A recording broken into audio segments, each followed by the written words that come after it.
Hey guys, welcome to SheKnowsArsenal. My name is Jessica. I'm your host. You can follow me on Twitter at JustinoTweets and at SheKnowsArsenal. Welcome to another episode. We are going to be wrapping up everything that has happened in the January transfer window. You guys know how we do. We're just going to wrap it up, talk about everything that happened, things that didn't happen, the drama that unfolded off of the back of it, Edu out. Is the relationship with Brighton severed? All that kind of stuff. We're going to get into it all. So make sure you guys are liking this video, subscribing to the channel, get in the chat and let us know how you guys are feeling. Remember, no echo chambers here. This is not a place where we're going to be like, oh, don't say this, don't say that. Say what you have to say, but also make sure you do it respectfully. That's all that we ask. I have guests, obviously. You guys know Dan. Dan's been here before. Everybody say hello to Dan. Hey, Dan. Hey, Dan. Yes. How's it Dan, going, people? Pleasure to be back on, Jess. Good to see Lee as always. And always a pleasure. I'll always jump on when I've got time. So great to see you people and keep smashing it, Jess. Perfect. And a debut on the channel for Gunnar Lee. Everybody say hello, Lee. Hey, Lee. Hello. Thank you for having me. Again, pick up to Dan. I was with you, I think, last week, Friday, actually. So yeah, it's good to be back, man. It's good to be back.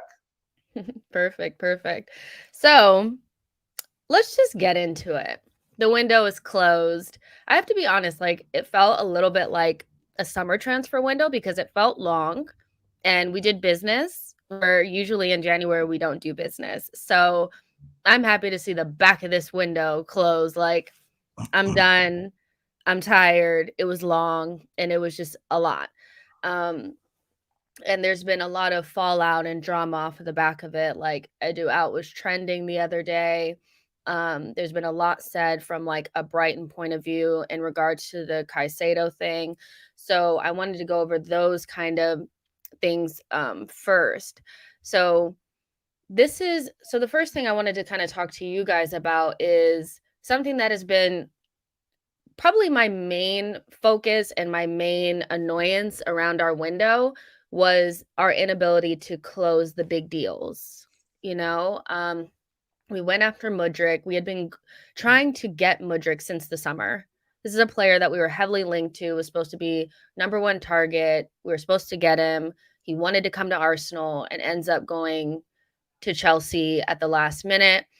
And we also went after Caicedo and were unable to get him as well. And this is coming from The Athletic, so I know I'm not the only person thinking about this.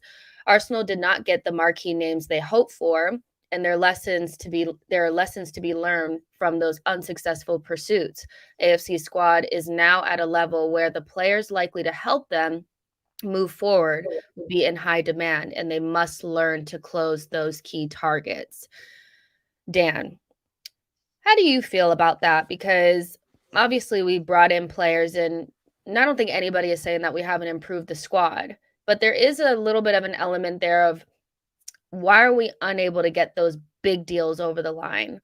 We seem to almost get, I don't know, almost spin it around. When we don't get our #1 target, the second target is always really good as well. Look at this person. We missed out on this person. We ended up with this person. Is that something that we should feel comfortable in, or is it definitely something that needs to be looked at? Definitely something that needs to be looked at. I think it's everybody's biggest frustration and probably the only frustration. I don't think anybody can sit there and say that they are not happy with the transfer window because we didn't get anybody in, because it's not the case. We got players in. It's who we got in that has caused some fans to be disappointed and underwhelmed, etc. And I understand why. When you're linked with Caicedo and Mudryk and you end up with Trossard and Jorginho, there is going to be some fans that believe that is a downgrade on those two players. I happen to think Trossard is a very good signing, and I'm very, very happy with that piece of business. I don't know enough about Jakub Kiwior to say that's an outstanding talent, but I do know that it's a position that we needed. I'm happy to give him the benefit of the doubt before he wears an Arsenal shirt, at least. And I'm going to say the same for Jorginho. Let's actually see him in an Arsenal shirt before we make judgments on what this signing is going to be about. My biggest concern, Jess, is that we didn't want these three players in our plan A. They were all plan B signings from what we can see. Because for me, Trossard and Jorginho were not who Arsenal wanted first. So when people say this is Arteta's guy, it was Arteta's plan B guy. It wasn't Arteta's plan A guy from what we're knowing. So what my question is, and I can't answer this, and perhaps you guys will know this, what is the reason we don't get our plans A, or who is the reason we don't get our plan A? Are we pointing at an individual here? Are we pointing at the Cronkies for not putting up money? Are we pointing up Edu for saying that he can't get those players to the club? Are we looking at Arteta to say that he isn't the guy yet to be that player that, that manager that everybody's drawn to come and play for? It could be any of those reasons. Or is it actually that there was a lot of mitigating circumstances that prevented us from going for those players? Was it the money was just way too steep for both Caicedo and Mudryk? Was it that Mudryk was always going to go to Chelsea? Was it that Caicedo just point blank was not for sale? And I can't answer those questions. I can give opinions on it, but I don't know the facts for that. So I think we need to look at it realistically and say that, yes, we signed players this window, but the worry for me would be in the summer when we go back in for Caicedo or we go in for Declan Rice, are we going to end up with somebody else? Because there's some people that maybe we go in for Rice and we end up with Curry. Do you know what I mean? Yeah, Like, I mean, it's crazy. Isn't it? Like, what is actually going to happen? Like, are we going to be able to get these right? Now, Edu, people, will come onto it, so I won't go into it too much. He could be to blame. Neny, I still don't really understand what Neny does. Perhaps someone can tell me. I don't really know. Apart from trying to get a European Super League involved, what was his actual role? On the Amazon documentary, it looked to be make coffee. He made some nice coffee for Edu. That was about all he did in the documentary. So there are some question marks over our regime still that I understand why the fans would be concerned. What I don't agree with that it's been a 1 out of 10 window and it's an absolute shambles and Arsenal needs to sack all of their board. That's but just but that's the thing, though. That's what we do. Like, it's of either course, one extreme or the other. It's either everything is perfect or everything is like catastrophic. 100%. And everything, there's always an answer in the middle or feelings in the middle. And I think that's what we do a really good job of that here for sure. Lee, in regards to like what Dan is saying about who is responsible for these deals not getting over the line, is it Edu and maybe his inability to negotiate, or is it that he's working with a smaller, amount of money and he's strapped by that, and maybe it's the Cronkies, or is it, I've seen this comment quite a bit of times, like the jet next door. So what are you guys saying? Should we just overpay? Ultimately, that's what's required. Or, Tony is basically saying that in order to buy players in January, you have to overpay, and, we just can't do that. Where do you kind of land on that? Because I feel like this is the difficult thing, because you don't want to blame anybody, but you want to know who's responsible, Yeah. Do you know what? I think this is such a hard question to answer. And I think, right, if we just name off some of the people that we've really been looking at and protracted to go for and haven't got, it was what Vlahovic, Mudryk, obviously Rafinha, Aor from Lyon, Locatelli, Martinez, Caicedo. I think out of those 7 names, I think it was 7 names, 5 of them didn't want to come. So Arsenal seemed to be quite ambitious. And we were really trying to go and push the ball out. You think about Locatelli. We knew he didn't want to come, but we were trying to be ambitious. We were trying to get him. If you look at Vlahovic, we knew that he didn't want to come, but we were trying to be ambitious. You look at Rafinha. All summer, we knew he didn't want to come. He wanted to go to Barcelona, but we were trying to be ambitious. He didn't even want to go Chelsea. Aor, his brother, the agent, stupidly flopped the deal. So I think we have to really be honest and say sometimes there are mitigating circumstances as to why we haven't got certain people. Now, my issue with, and I was speaking to someone earlier on today, I even did a video on my channel. It's not that we didn't get them. It's just that we move so loud with it. Like, if you're going for Mudryk, if we don't get it, it's fine. But like, you don't have to like make it so public or somehow. How does it get public? So is it Vinay? Is it Edu leaking stuff to the press? That's the annoying thing. I don't think it's the fact that it takes so long, because ultimately we were trying to get the price down from Mudryk. That's it. Clearly, we didn't want to pay £95 million or £90 million. And guys, can we get a bit of sense and realism? I think everybody in the chat as well, you can't keep saying that, oh, like, just spend the money, spend the money. The guy's played 31 league games at 22 years old. Is that not even an alarm give it a bell? Just like logically. And I'm not saying I'm perfect. Dan, you will definitely be able to say, because we did the watch along last week. We Holding, I saw him in the lineup. Dan, you can say how annoyed I was. I was absolutely fuming. Turns out he didn't actually play that bad. So I'm not saying I'm perfect, because ultimately he came off obviously at half time, but he did all right. I'm not going to sit here and like, chastise the guy too bad. And Dan, because I was so angry about him starting. But what I am saying is that let's literally look at the market. Let's look at things in isolation and say, do you know what? Sometimes we have to just say, look, things, I might be wrong. Every single time we doubt Arteta, every single time we doubt the board, we pull a rabbit out of the bag and we seem to be, sort of progressing and getting better. So for me, look, I'm not going to start like saying that it's the board and this and that. I just think it's actually circumstantial. Again, even Caicedo, we've put the money on the table. It seems to be that the Brighton board are annoyed with the Caicedo side of things, because he's basically, put a message out there, saying that he's been transferred to Arsenal. Mm-hmm. When you just can't do that kind of stuff. So again, what do you want the Arsenal board to do? So again, sometimes I think my issue isn't it's taking too long. I just look at it more saying, it's so public. Look at Liverpool when they got Jota, when they got Diaz, when they, look at Tottenham when they've got players before. You look at Man United when they've got players. Every single time, it's a thing where like they just go in there, do what they need to do. With us, we're always just sort of like a bit too loud. Everything's just, too loud. So what I kind of say about the loud thing is that I have a hard time believing that Arsenal is the club that's out there trying to make it known. I can't see it being Arsenal. Like with all that Declan Rice stuff that came out, and at first I was like, oh, Arsenal are leaking it because they're not going to do anything. But then when I thought about it again, I'm like, no, that doesn't make sense. They didn't leak it. Probably, maybe Declan Rice's agents leaked it. But you see the thing with that though, Jess, right? My thing is why I would probably disagree with you on that part is it was Arsenal journalists. It was your James Benges of the world. It was your the guy that's from I think he's from the Standard. I can't remember Simon. I was going to say Simon Collins. Right, yeah. These are the guys that were doing it, and these are well in the know Arsenal guys that are getting information from Arsenal. So that's my only problem. I don't think Edu's the issue. I think Edu's just going out and doing what he needs to do, but somehow everything's being leaked, and then it just kind of puts us on the back burner, because then you've got Dan bloody Lawlesses of the world saying that we're tapping people up and stuff, and I'm like, bloody hell, calm down, man. Well, I mean, here's the thing. It's like John Doe is saying, agents have access to these journalists, and I think some of the players that we've went after recently have, like you said, they didn't want to come. Yeah, they didn't actually want to come. So using Arsenal's interest was a good way of garnering interest from the clubs that they actually really wanted to go to. Martinez always wanted to go to Manchester United. We know that. They have other places that they want to go. And I think Arsenal get caught in the crossfire of that.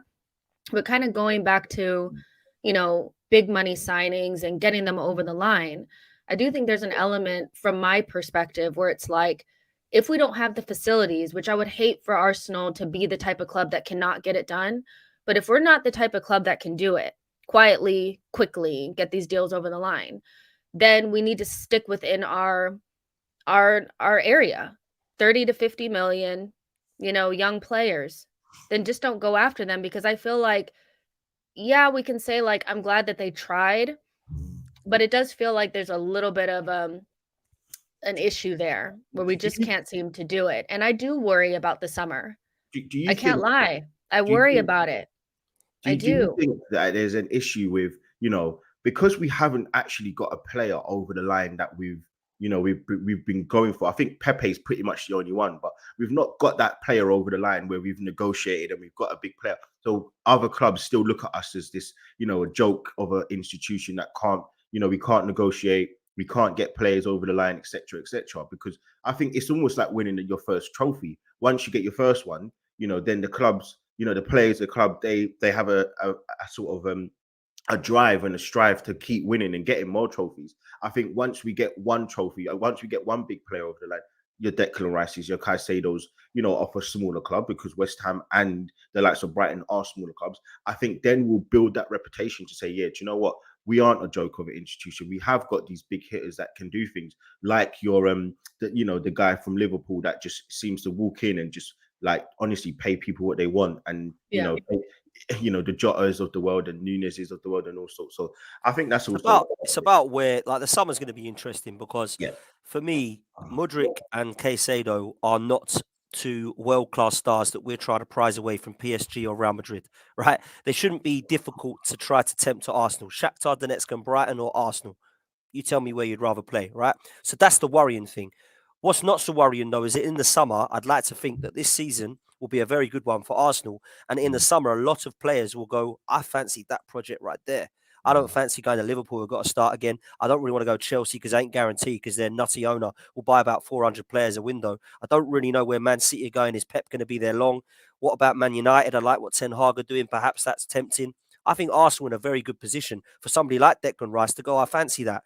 If we can't get a deal from a West Ham guy who wants out, that would fancy staying in London and going for a title and playing Champions League football, I'm going to sit there and worry. Because if you can't tempt Declan Rice away from West Ham to Arsenal in the position that I believe Arsenal will be in come the summer, that is where I'm going to start questioning what our kind of regime are doing. But at the moment, I think we need to just hold tight. But see, this is exactly it for me. It's like, I don't doubt that Declan Rice would want to come to Arsenal. Like, we're a step up, a really big step up from West Ham. My issue becomes like, once the player wants to come to us, we have to be able to do what's necessary to get the deal done with the club that they're coming from. Facts. And so we can attract any player. We've attracted most of these players. Mudryk wanted to come to Arsenal. Caicedo wanted to come to Arsenal. So we did that part.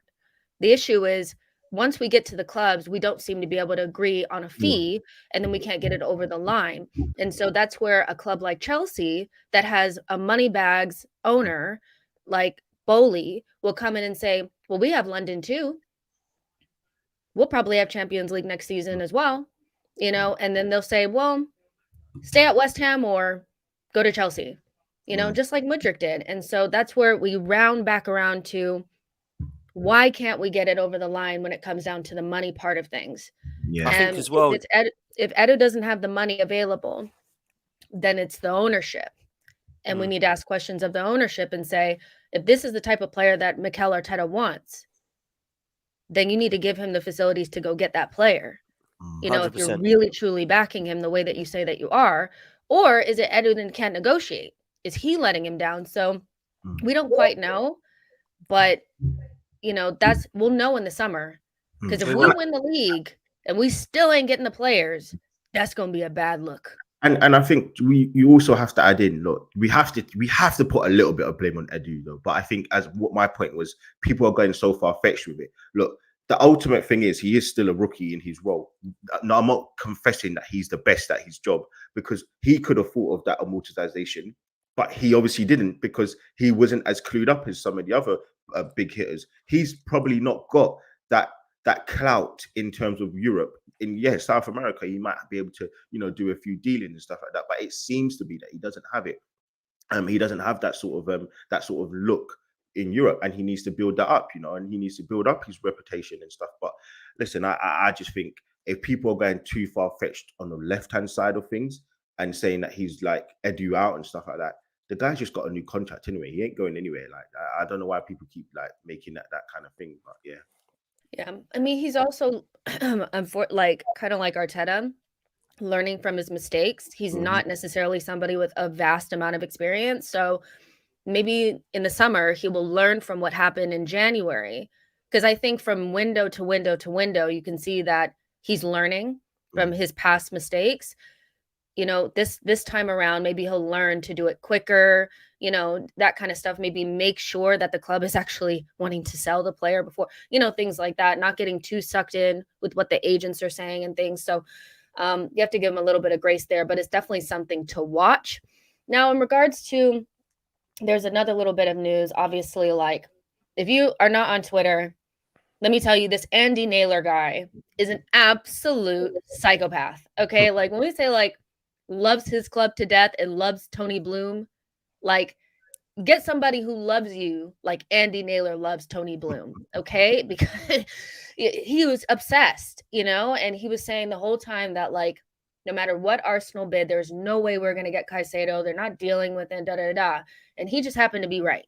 He was 100% correct. And he put out an article today in The Athletic, but this is like a little blurb from it saying, if only they had listened to what Brighton were telling them, Arsenal's move to sign Moises Caicedo was never going to pay off.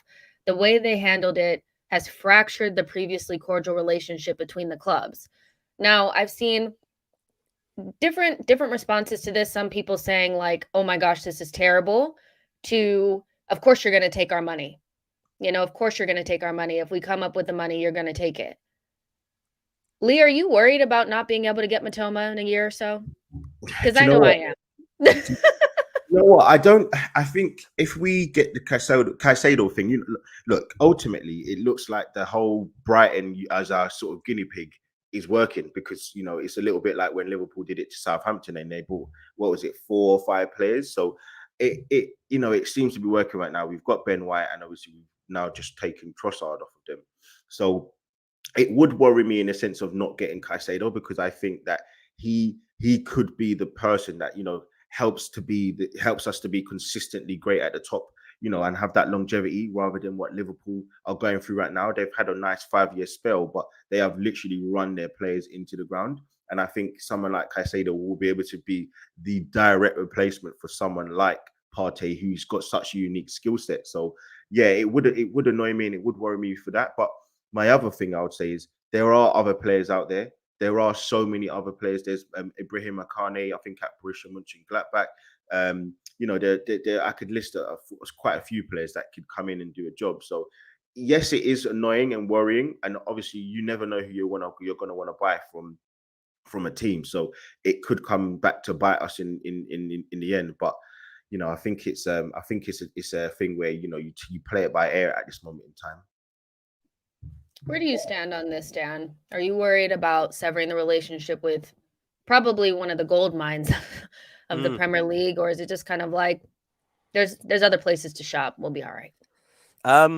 Yeah, the latter. There are other places to shop, and I think Brighton are an unbelievably well-run club. I think their scouting system is ridiculously good, and I'd go as far to say that every single player they've sold, they've replaced. They remind me very similarly to what Leicester did after winning the league, after losing players. They just replaced Mahrez with Harvey Barnes, and they found Ndidi when Kante went, and they looked at the centre-back situation. And although people laugh at him now, Harry Maguire, they got 85 million for when they replaced their 2 centre-backs who won them the league. So for me, it's been unbelievable scouting, and I think it's actually been 5 or 6 times better than what Leicester did. It's been superb to get that much money for some of the players they have. Cucurella, Ben White. You look at what their people are going to be bidding now for Caicedo. It's crazy. I will say we have a multi-billionaire owner who I believe should be saying to Mikel Arteta, "What is this the guy you want? Yes, please. There you go. Then what do they want? 90. There's 100. Go get it." But then people just say that I'm spoiled and that I should stop moaning. So we've already spent lots of money, and that's true. We have. Stan Kroenke spent an unbelievable amount of money in the last few years, particularly under Mikel Arteta's reign. I think what we also need to take into consideration, Jess, is that we don't go for world-class players anymore. Who was the last world-class player that we bought? Sanchez, Ozil, Aubameyang? Yeah. Not under this reign. We certainly haven't, because Jesus isn't world-class. He's a great, great player. But you don't look at him and go, wow, how the hell have Arsenal signed him? He couldn't get a game at City, so he can't be world-class. So that's the way we look at it now. We don't go for that. We try to create a young implementation of players that one day are going to be world class, like the Sakas and Martinellis of this world. And of course, we're going to be trying to grow what we're going with them. So we look at it that way. But like I said, we're not going, we can't get the players that aren't world class. So that worries me. When we try Yeah. to get the players that are world class in the summer and forwards, we need to learn from this and say, why aren't we cutting these deals? What is it that's going wrong for us? Are Yeah. we going for the wrong clubs? Are we going, we want Mudryk when he's not for sale, mate? And then we go, okay, cool, we'll move away. Or are we not learning from that there? Or are we actually just not paying the money and trying to mess these teams about? Because with Ben White, I remember Edu going, we give you 30, we want 50 Yeah. really. We'll give you 35. No, mate, you're not listening. We want 50. We'll give you 40. Stop this. Go and pay 50 or you're not having him. Okay, we'll get 50. We get him over the line. So for me, if that's still happening, I'm going to be pissed. Yeah. And if that's the reason we didn't get Caicedo and we didn't get Mudryk, then it will be. Of course, we don't know that to be the case. So we have to look at this seriously and go, if that's happening, yes, I'm pointing at Edu. If it's not happening and we're going for the players and they're just not for sale, there's not much you can do about it. If Shakhtar don't want to sell and Brighton don't want to sell, we move on and we go and get somebody else. Because Jess, there's always another player. There's always another one. There is always another player. you I know mean, what? and they did say just really quickly that No, it's cool.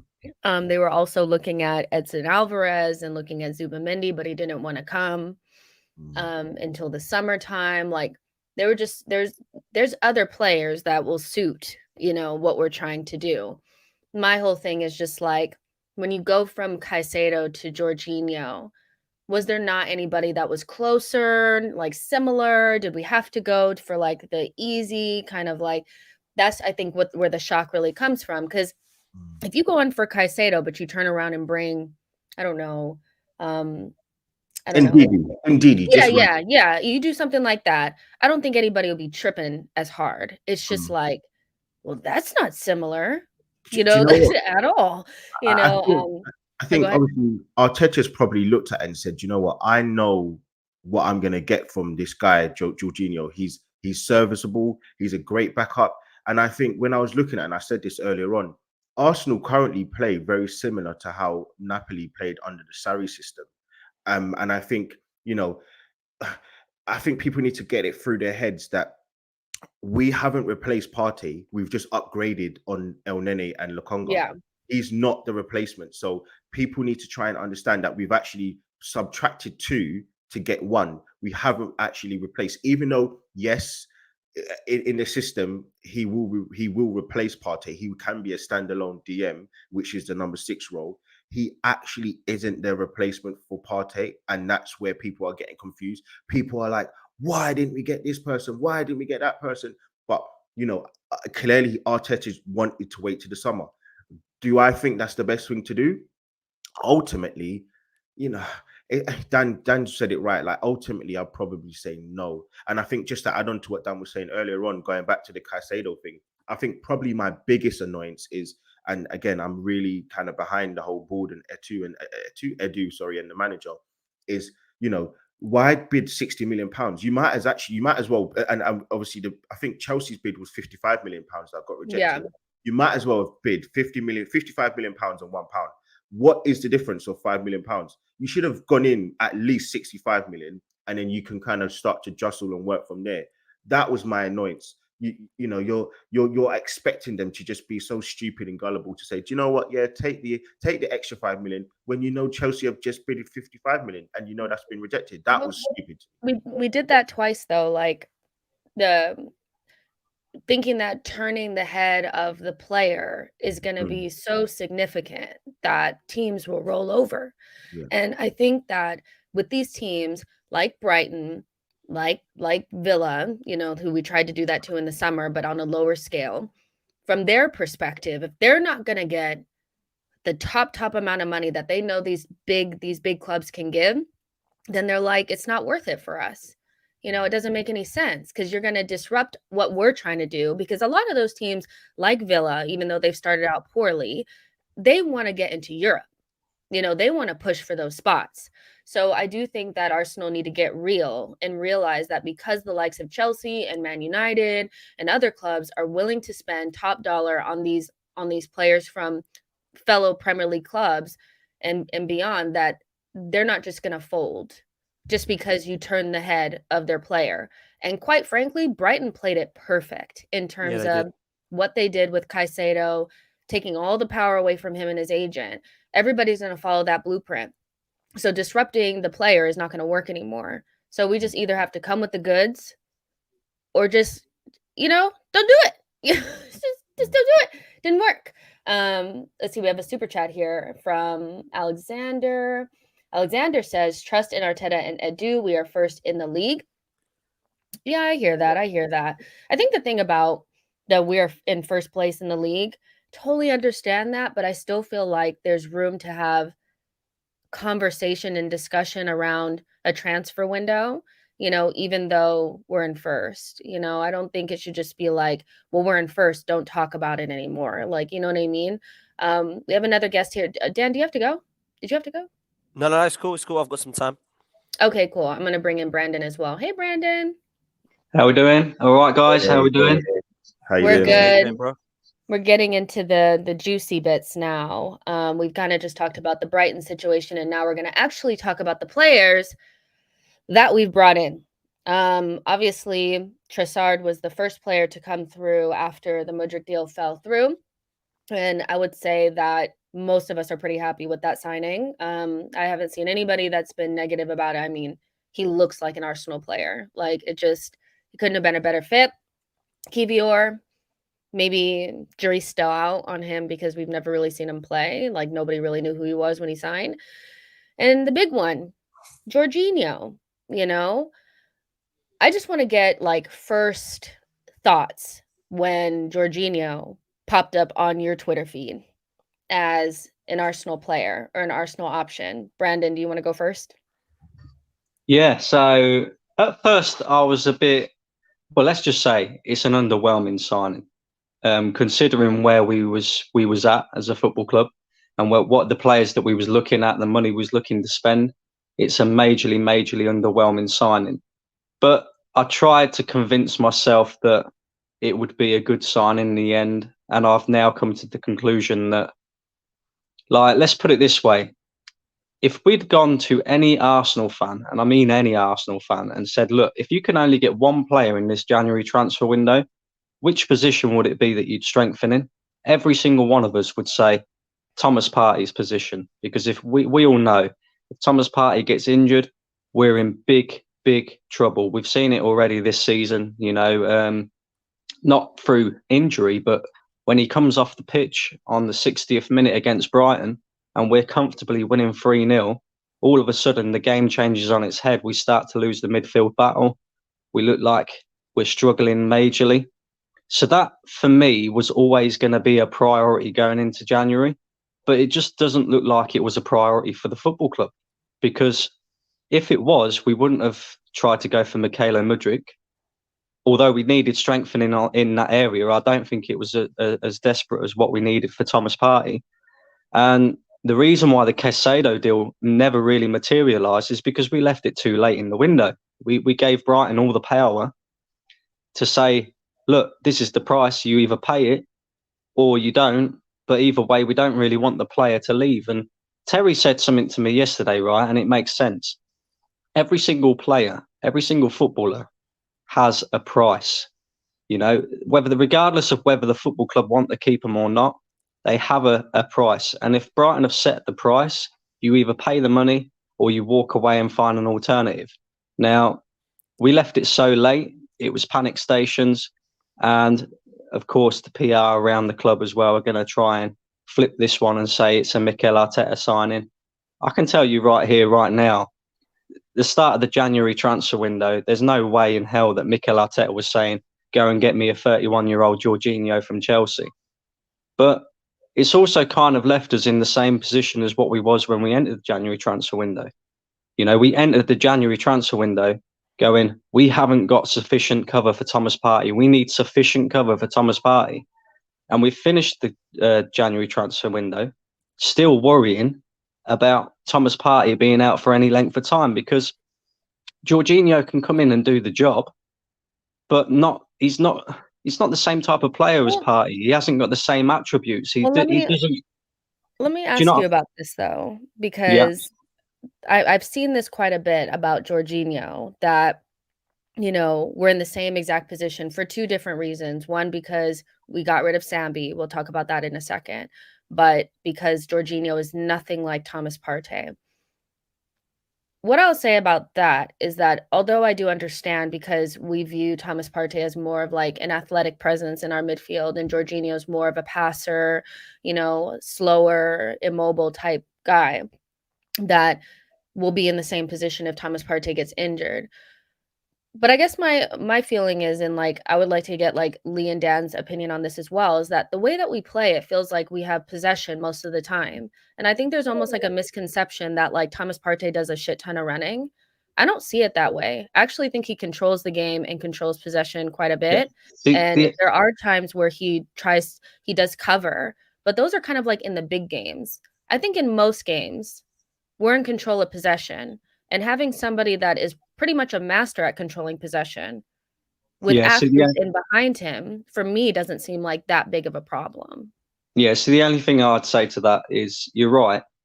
Thomas Partey does do more than just defend. But the best thing about Partey is he does both sides of the game very, very well. Whereas Jorginho, defensively, is very, very questionable. And we've still got big games to play this season. Let's not forget that. We've got to play City twice. We've got to play Liverpool at Anfield. We've got to play Chelsea still. So when it comes to them big games, I just hope Thomas Partey is still fit because, all it takes is a couple of slip-ups and Manchester City are right back on our tails again. And, so are we saying that if we were to play, let's say we're playing against Man City and Thomas Partey is injured and Jorginho takes his place, that is the exact same thing as if Sambi were playing? No. This is where I don't want it to get misconstrued. I need to know because we got to define the difference here, because when you're saying like we're in the exact same position, what I'm hearing is that you might as well have Sambi. No. I agree with you. It's an upgrade in the area when you compare it to Sambi Conga. Definitely, 100%. But also, we've got to look at the fact that we're in a title race. The type of midfielders we were going for, the money we was looking at spending, it's just a majorly underwhelming signing. And it's a poor transfer window from Arsenal for me, because I look at it like this, right? Whatever happens this season, whether we win the league title or not, we need somebody else to come in and negotiate the transfers for us, because Edu or Richard Garlick, whoever it may be, who is negotiating our transfers, is just simply not good enough. We had 3 main targets in the window and we didn't get any of them. We didn't get Vlahovic in January last season. It's just poor negotiations from whoever it may be who's negotiating our deals when it comes to spending the big money. Now, if we're going to enter this market now where Arsenal are consistently competing year in, year out, the only way to really improve this team and to improve the first 11 in particular is to spend the big money on the big players. And if we can't get these deals over the line, we're going to end up stagnating again. And that's my worry. Are we 20th in the league or something? Like, what's going on here? We're top of the league by this way. I'm actually so surprised how it seems quite negative, but I don't know. Maybe you should. But I mean, okay, so in terms of the Jorginho thing, because for me, when I look at it, he's a backup. And although I'm disappointed about not getting Caicedo, and I do feel like there's something wrong there with us not being able to get our number 1 targets, or I'm not about to sit here and act like I don't feel more confident now about Thomas Partey being injured now. But then I also think Jorginho is a quality player. And what I also think is that Arteta is not going to bring in somebody that he can't use and that he doesn't understand his flaws.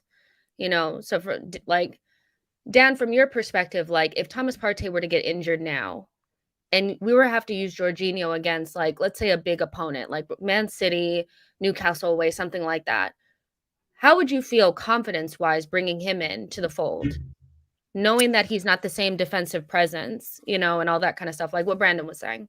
How do you feel about it?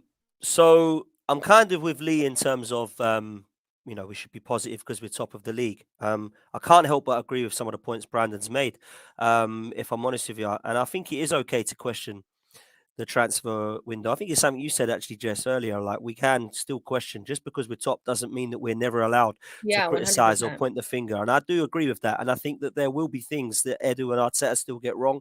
And we have an absolute right as a fan to say, I think you got it wrong. So I do understand where Brandon's coming from. And I do think it's right to, and it's okay to question whether Edu and Richard Garlick are to blame. I said it earlier. We still don't know why these didn't happen. Is it Edu? Is it Garlick? Is it circumstances outside of their remit? We don't know. So I think it's fair to question and have concerns over that.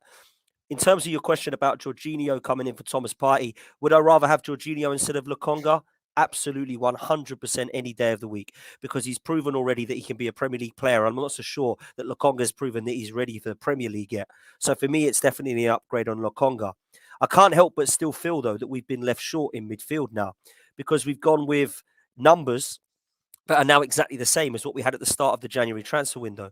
So it's absolutely fine bringing in Jorginho if you're going to bring in Caicedo as well.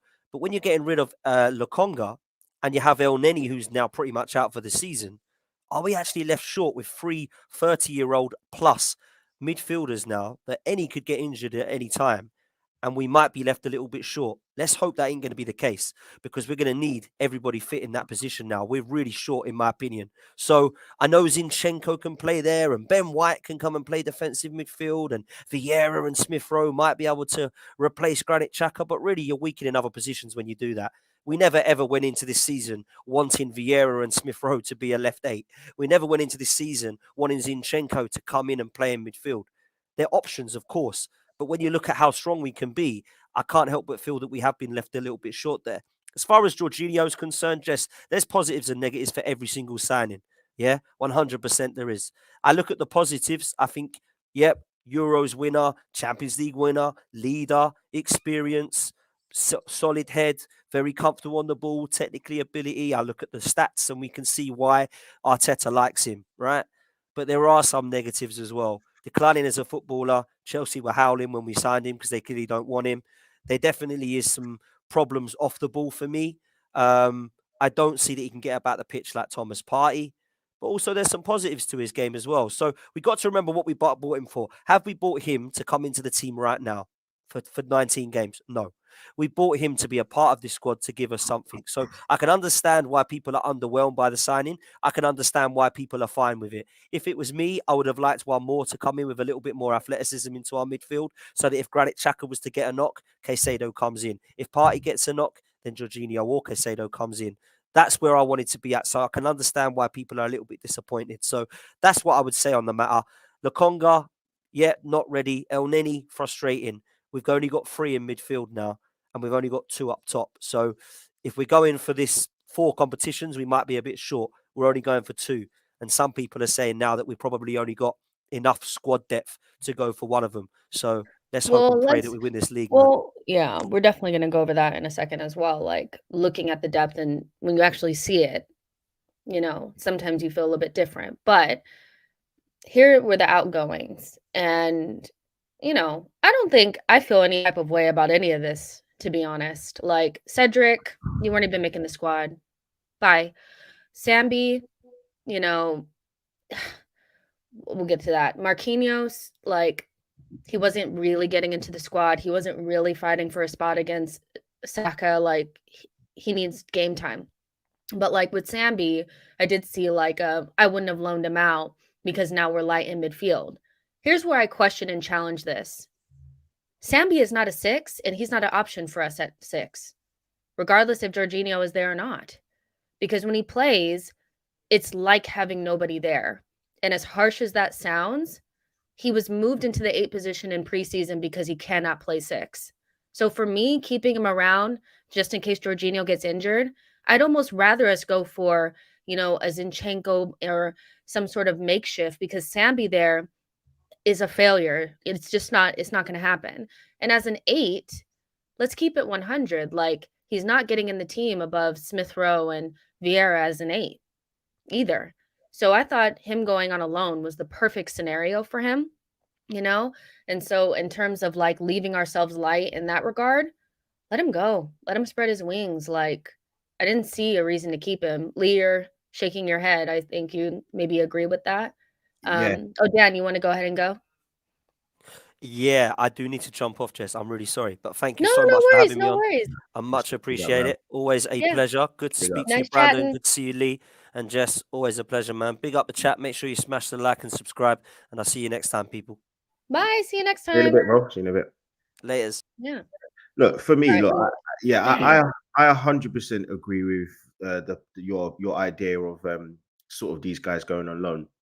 I think we have to remember Cedric wasn't playing. He wasn't going to play. Let's just get him off the books. We're not having to pay him £100,000 a week now, which was a weird signing in the beginning.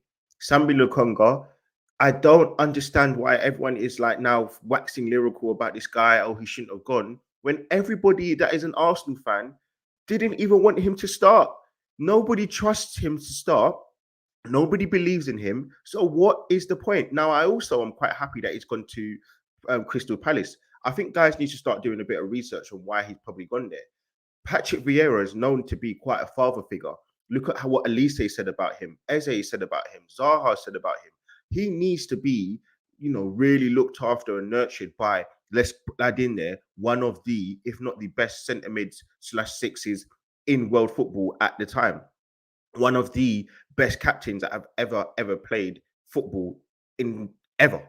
So I think he will bring something different to his game. He's still in London, which is another thing as well. So I think with the Lukonga thing, you can see that he's clearly a little bit mentally fragile, and not his confidence has been knocked. And people may not understand. I don't know where everyone is from in the chat, and all over the world there are different dynamics. To be a footballer and to be in London, life is different. I'm a Londoner. I'm in and around the hustle and bustle of London every day. It is not easy, and you are cut from a different cloth. This is the big smoke. We call it the big smoke for a reason. You have to be cut from a different kind of cloth, and he's clearly struggling currently being in the environment at Arsenal. We're currently an elite team, which he's not functioning in. So he needs to go to somewhere else to kind of re-engage and get himself back to the point where he can navigate through this tricky time. And I think even going back to the whole Jorginho thing, we are in win now mode. So we go back to the whole Caicedo thing. Yeah. We don't actually know if this guy is 100% going to be able to bring us and to deliver us to that title. Yes, he looks very good. He looks amazing. But we're in win now mode. So this is an excellent stopgap. And, I think everybody needs to go back to, what was it, July 2021.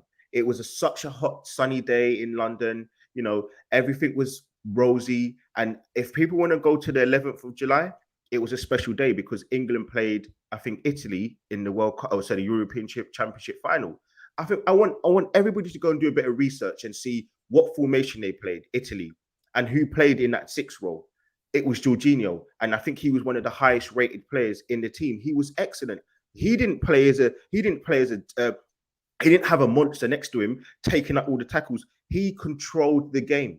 He was one of the guys that was there to instigate those attacks forward. And if everybody remembers that game that Italy played against England, yes, the first 5 minutes, England were on top. After that, England got battered and they played a 4-3-3, which guess what, guys? We play.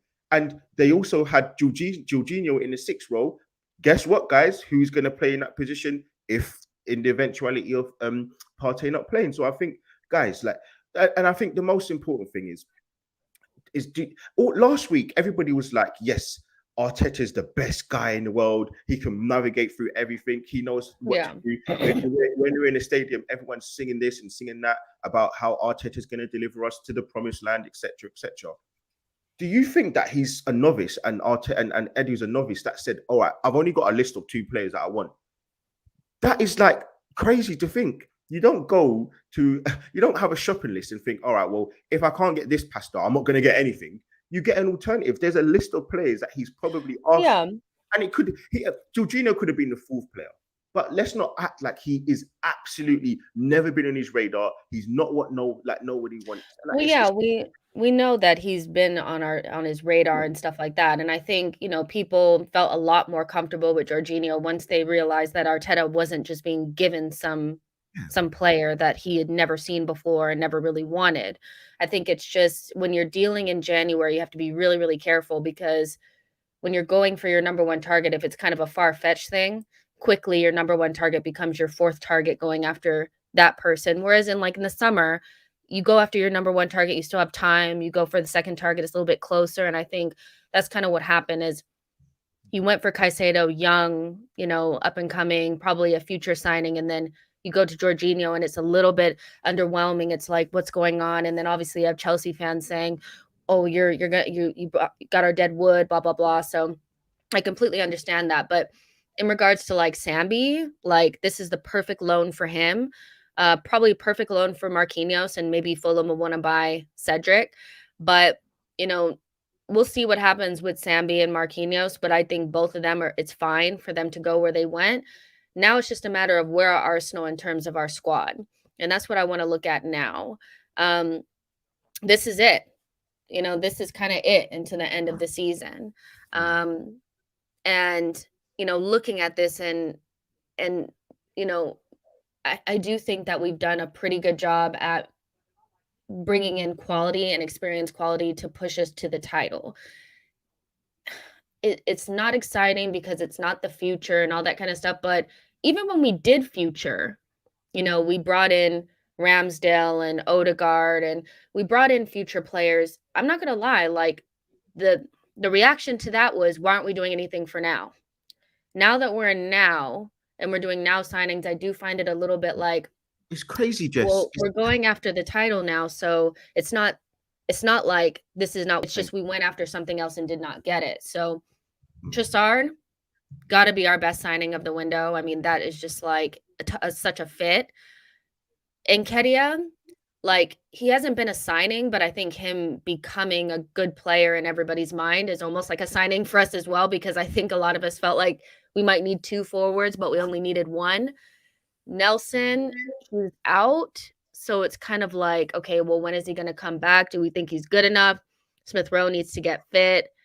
Jorginho slots right into that 6th position. And then our back line looks pretty good. Yeah. Brendan, how are you feeling looking at this, in terms of we have the Premier League, we have the title to fight for, and then we have Europa League as well.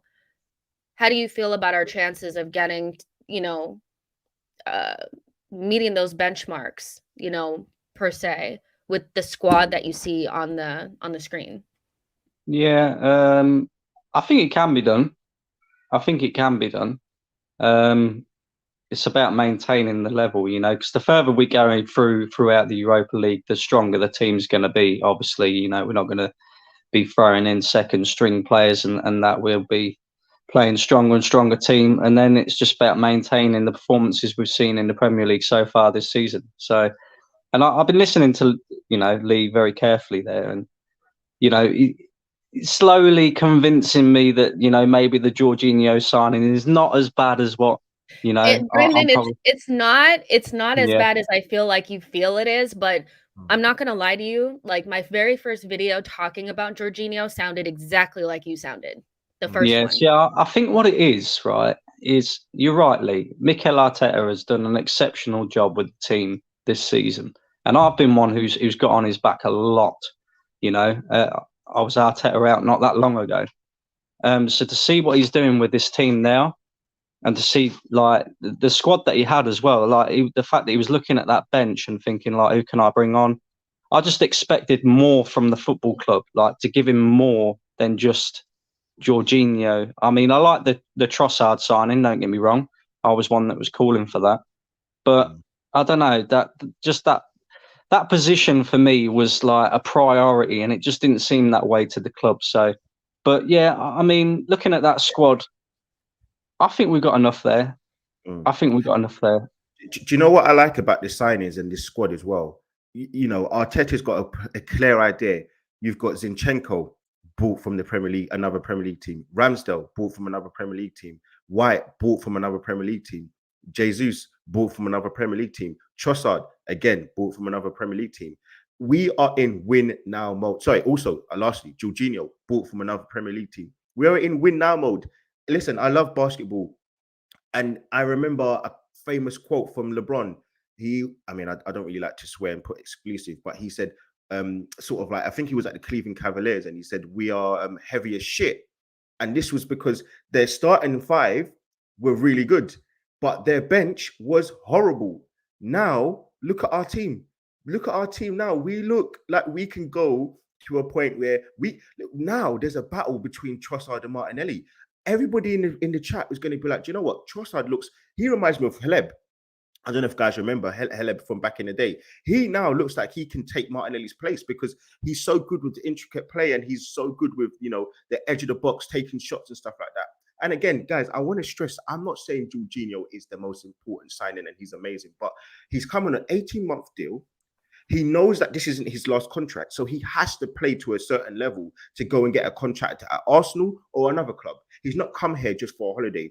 Otherwise, he would have stayed at Chelsea. It doesn't make any sense. He should have just stayed at Chelsea, taken what he had, and then, move on to pastures new. But what he's done is he said, you know what, I'm up for the title challenge. He's not here to come in and do Chinese whispers. He wants to win and win with Arsenal. And they also you have to think is, ultimately, he's been shunned by the club that he's won 2 big trophies with.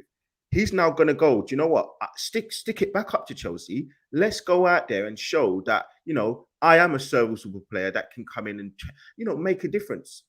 And that's what we want. That is all we're asking for, is him to, be serviceable and be better than what we have. And that's all I think we're at right now with it. Yeah, I think like with the whole Jorginho thing, it's just, I don't know. Like, I think at first it was just like, oh gosh, somebody from Chelsea. But when you really look at it and sit there, and it's not even about trying to convince yourself, it's just like, the reality is, like, if you're going to bring in somebody that's Premier League proven. You can't get your number one. Bring in somebody Premier League proven. You know what you're going to get. Been there and done that. And I think he'll have a little bit of a chip on his shoulder. I mean, Chelsea fans are bantering us about taking our target. But if Jorginho turns around and leaves your club mid-season and wins the league with Arsenal, I mean, that don't look good either. So, and I think he's going to want to do that as well. And I know that we've had a bad history of taking Chelsea, leftovers, and then being way worse for us, and then our players going to them and winning trophies. But the difference between like Willian and Gallas and these guys coming in to Arsenal when they did was that they were coming into bad culture, low vibe, not really fighting for anything, not really serious Arsenal teams, and they just faded in with everybody else. Jorginho's not coming into an unmotivated locker room. He's coming into a group that's going to say, what can you contribute? A team that's going for the title. And I think that does make a difference. So I'm not trying to convince people that, it's the best signing, like you said, Lee, but it's definitely not as bad as I originally thought. And when I look at this team, I'm thinking we're ready for Europa League. We're ready to make sure that we have players that can play in Europa League. You're never going to see that whole second 11 play together. There'll always be some of the starters sprinkled in, but it's not bad.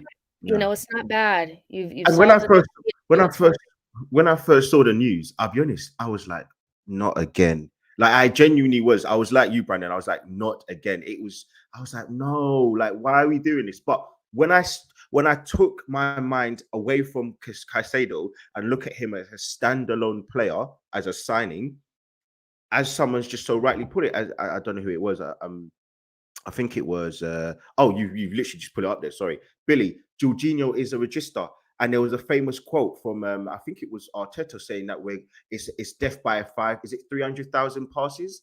We control all games that we are in. He is the perfect replacement. The issue is that why we will drop in in terms of possession and stuff is because Lokonga couldn't string 2 passes together. It's because Neny, as much as I love him, he only passes sideways and backwards. I love the guy, but he's clearly not good enough. So if we've now got a key cog who did it in Napoli with Sarri, who we play similar to currently, I don't see why we now have to turn our nose up at this guy. He's a great player to come in and be a backup, which is what he is. He's a backup. Yeah, and going to Saturday, like, obviously, I do think, the game against Everton, I think we're gonna win, like, it's gonna be difficult because they're gonna have new manager bounce, blah, blah, blah.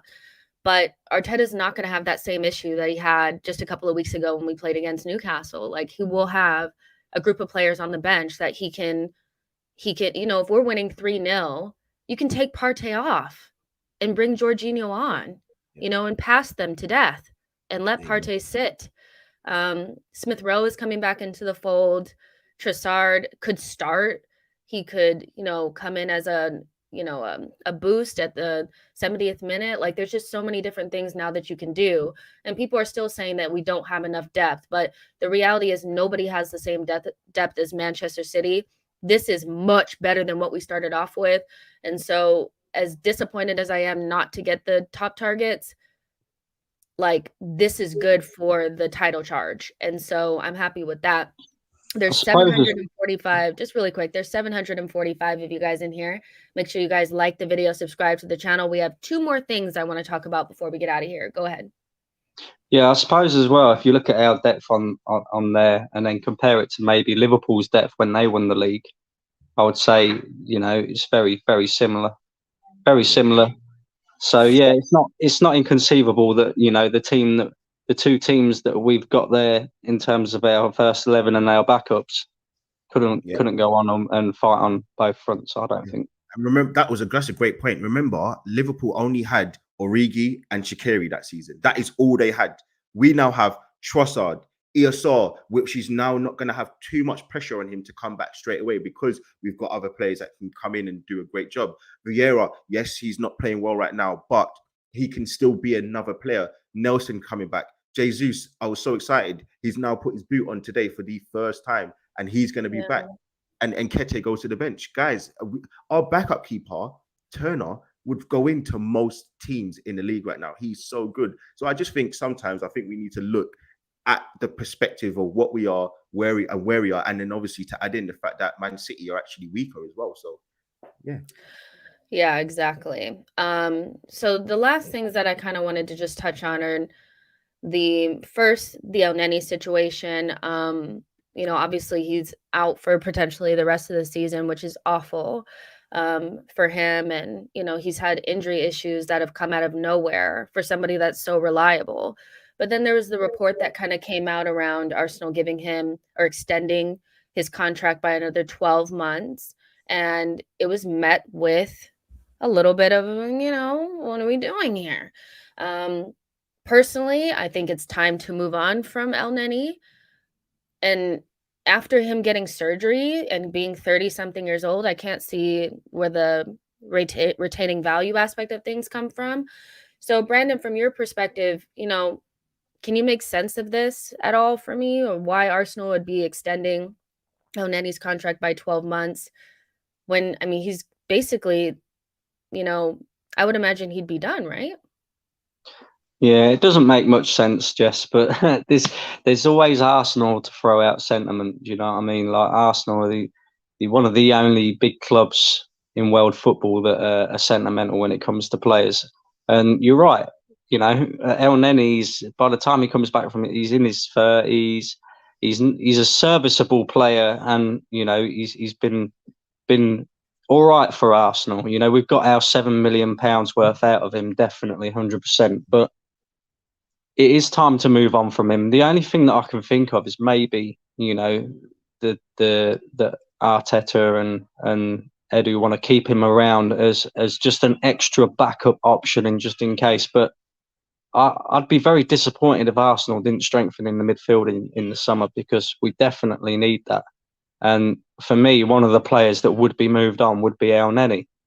But then again, would you move on Neny? I mean, if Lokonga happens to go to Palace and have a really poor loan move, a loan spell there, we might look to move him on instead. So maybe that's what it is. Maybe Arsenal are just thinking, right, well, we'll offer him a 12-month contract anyway, kind of keep him around, see how Lokonga does, and whether he could kind of take that role that we're going to give to Neny, and then see from there whether we decide to move him on or not. But Yeah, it doesn't make much sense, and the timing of it as well. You know, after we just signed Jorginho, a lot of fans were up in arms about it.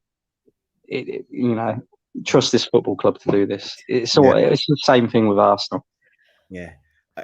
I had real mixed feelings on it because I really, really like El Neny just as a person. You know, I think yesterday you saw how liked he is in the squad when I think there was about 14 players that actually reposted it and obviously gave him well wishes. That doesn't happen often. It really doesn't. So I think there's a duty of care for the club. He's obviously gonna be out of contract, and the fact that he's going to be out of contract, that means that may struggle to find a club. But I really do think it's time to move on, especially if we're protracted to get these two new centre mids. You know, Lukonga's still in the books. If we keep him, I would find it very strange to keep him on.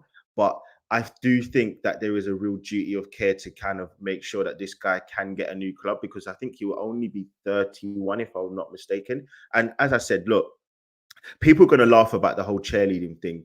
But again, if I go back to my NBA reference, right?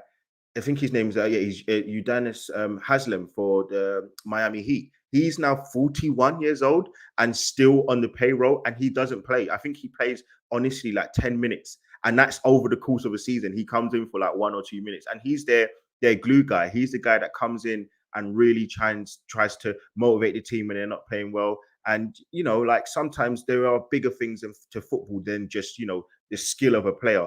There are so many other things. And when we do think about Neny, as I said, it's no coincidence that literally every single person, Ramsdale, Saka, everybody's put in their story, if you go and check it, how sad and how upset they are for him. So yeah, it is what it is. We did the same thing as well with Santi Cazorla when he was out injured. And look how liked he was. Look how liked he was.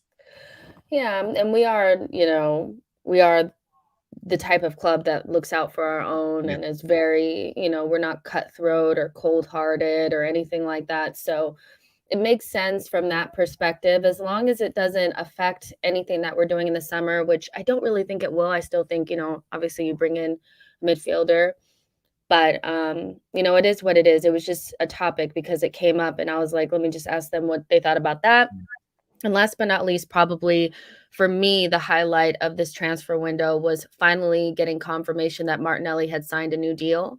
I think it's went under the radar a little bit. We don't seem to celebrate contract extensions the way we do new players, but we should, because a player of Martinelli's level in this market, if we needed to replace him, he would be more than Mudryk, you know, because he's established already.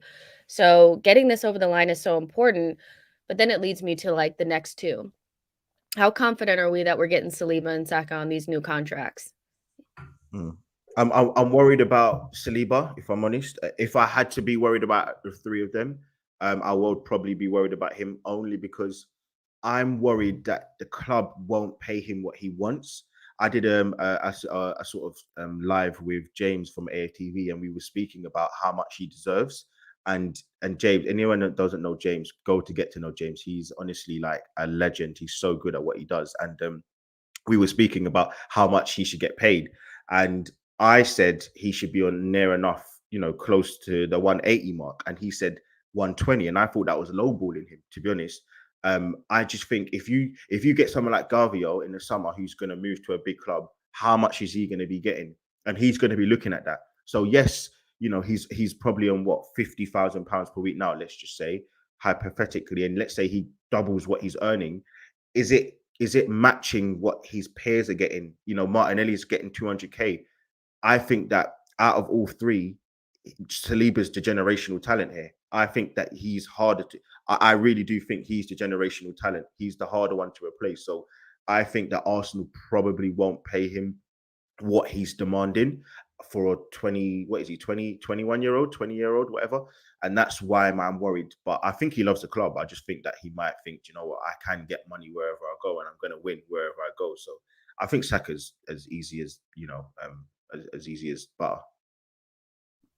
Brandon, thoughts?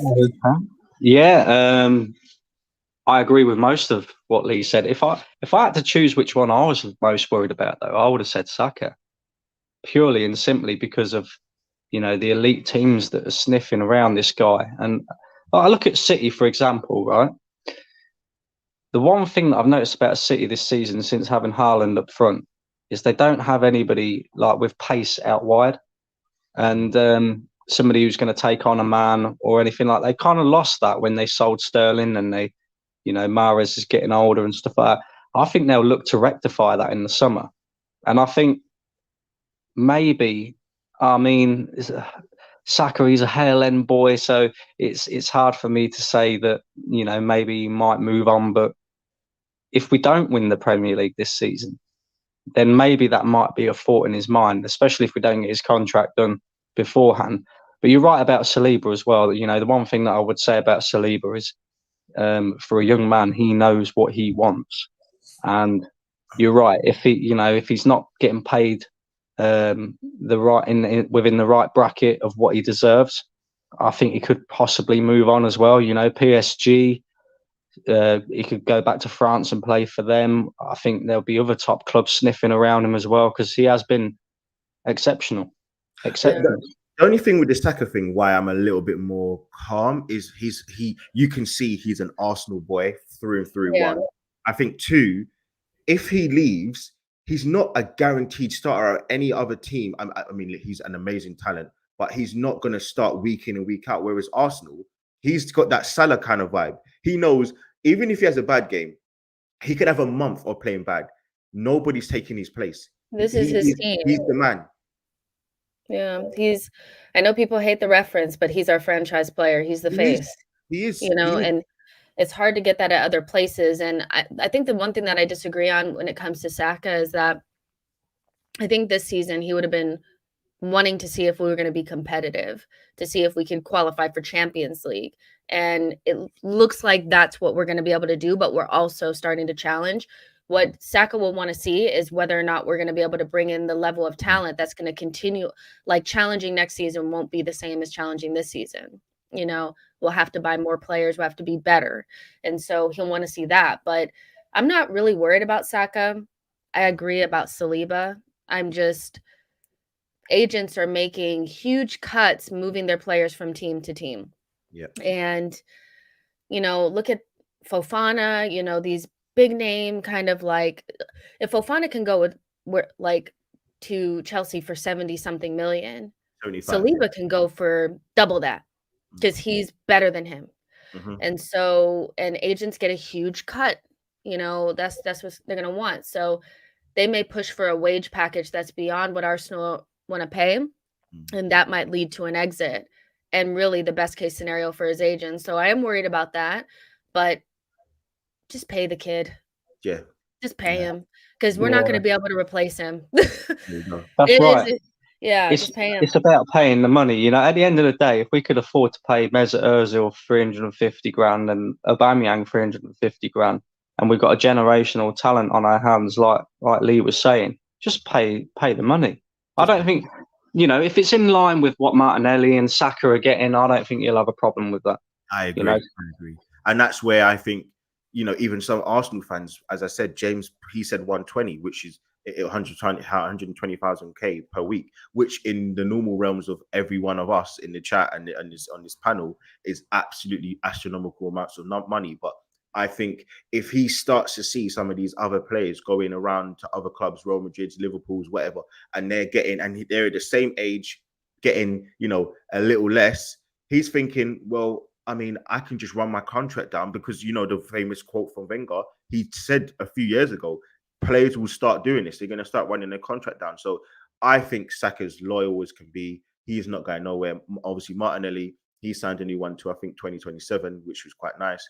And obviously, lastly, I do think that Saliba is the one that I'm probably more worried about than any. But yeah, listen, it's going to be a protracted one. If we win the league, then we're going to be all right, and we're going to be in a good bargaining position. 100%. All right, you guys, let's rate the window 1 out of 10. You guys in the chat, let us know what you think.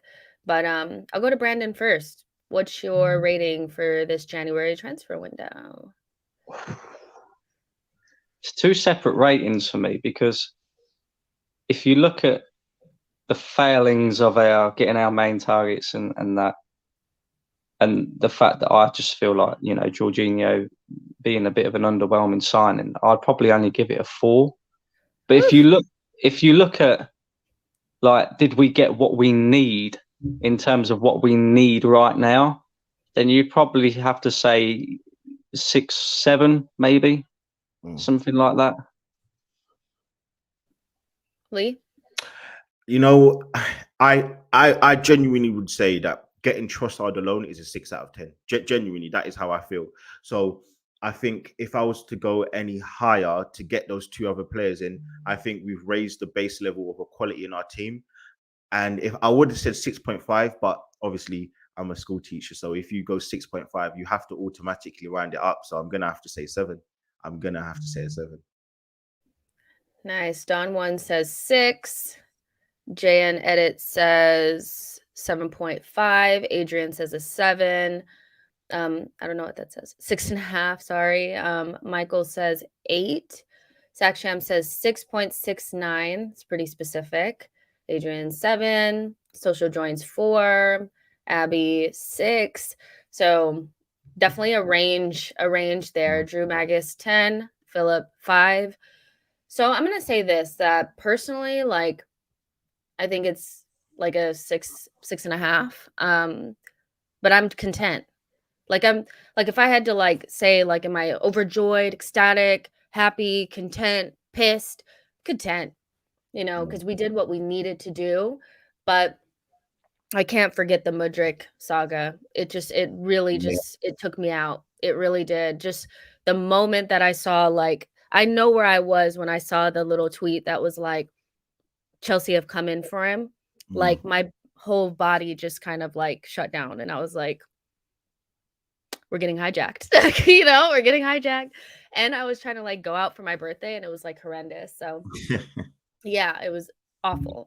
But beyond that, we did what we needed to do. Hopefully it's enough to help us push for the title. It's players that, if, you know, I don't want them gone at the end of the season. Like, they'll be good for next season as well. Like, it's fine. Excited to see Kiwior play. I think that's an underrated signing in terms of getting Gabriel rest. I know some people are Saliba.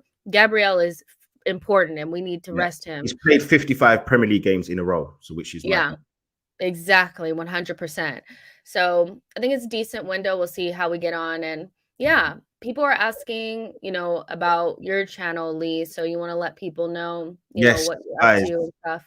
Please, if I'm on the way to 1,000, I'm literally like 30 away. So if anyone, well, firstly, actually, I want to thank you, Jess, for letting me come on your channel. I really loved it. And yeah, I think I'll be having Jess on my channel tomorrow at 2 o'clock. So guys, if you liked you know, the conversation that we all had, then yeah, my channel link is in the description, but it is Gooner_Lee on YouTube. That is GOONER_LEE. So yeah, I'm literally about 30 away. So if anyone wanted to subscribe and get me to 1,000, that will be a great Wednesday evening. Perfect. And you guys, yeah, make sure that you guys join us tomorrow at 2 on his channel, and, you know, subscribe and all that, get him to 1,000. Brandon, I know you're not always on your channel and stuff like that, but where can people find you? And, you know, where do you make appearances on and beyond here? Because so just, you know, Football Terrace. Just come follow me on Twitter if you want as well. But that's about it, really. You know, I did do quite a bit on my channel and that, but I've kind of given up on that idea now. I've got 3 kids, so it's difficult. But yeah, I'll come over and subscribe, Gunley, definitely. So you got one there. Yeah, there you go. Appreciate it, mate. Appreciate it. Thank you. Perfect. All right, you guys, I will keep you updated on what day I'm going to do well, probably tomorrow after I'm on with Lee. I'll probably do my my preview for the game tomorrow. So make sure you guys, you know, join and, you know, come up. Just because the transfer window is done doesn't mean we still don't have things to talk about. So make sure you guys join then. Like this video, subscribe to the channel, get in the comments and let us know what you rated this transfer window as. And we'll see you guys in the next one. Bye, y'all.